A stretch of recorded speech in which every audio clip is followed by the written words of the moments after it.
Genetika molekul. Genetika molekul merupakan cabang genetika yang mengkaji bahan genetik dan ekspresi genetik di tingkat subseluler atau di dalam sel. Sintesis protein.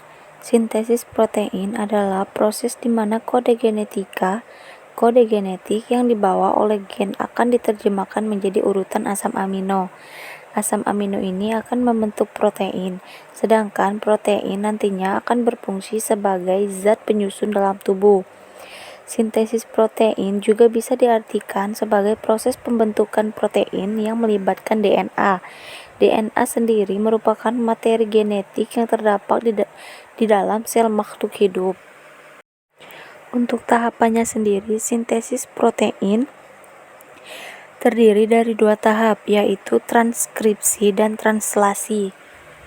Transkripsi merupakan proses pertama dalam central dogma. Transkripsi adalah proses transfer instruksi genetik dari DNA ke mRNA. mRNA sendiri bisa dianggap sebagai pembawa pesan.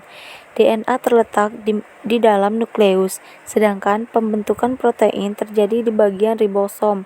Itulah kenapa DNA membentuk mRNA yang berfungsi sebagai pembawa pesan agar kode genetik dari DNA bisa sampai ke ribosom. Jadi, tugas mRNA di sini adalah menyalin kode genetik DNA dan membawanya menuju ribosom untuk proses selanjutnya. Kemudian proses transkripsi dibagi lagi menjadi 3 tahapan. Yang pertama ada inisiasi, kemudian elongasi, yang terakhir terminasi. Kemudian translasi. mRNA yang membawa salinan kode genetik DNA akan pergi menuju ribosom. Di ribosom inilah terdapat tahap kedua sintesis protein bernama translasi. Translasi adalah proses penguraian atau penerjemahan kode-kode hasil salinan DNA yang dibawa oleh mRNA. Penerjemahan kode ini nantinya akan menghasilkan polipeptida untuk menyusun protein.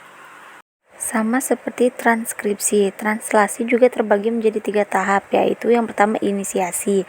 mRNA terdiri dari kodon-kodon DNA.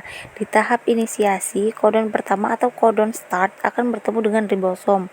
Kemudian elongasi, kodon dari mRNA langsung diterjemahkan menjadi asam amino. Rangkaian asam amino ini lalu digabungkan dengan bantuan tRNA untuk membentuk polipeptida. Kemudian yang terakhir ada terminasi. Terminasi adalah tahapan terakhir ketika kodon terakhir atau kodon stop bertemu dengan ribosom. Setelah proses translasi selesai, maka didapatlah sebuah rantai polipeptida yang nantinya akan diproses lagi menjadi protein tertentu. Nah, pada saat inilah proses sintesis protein berakhir.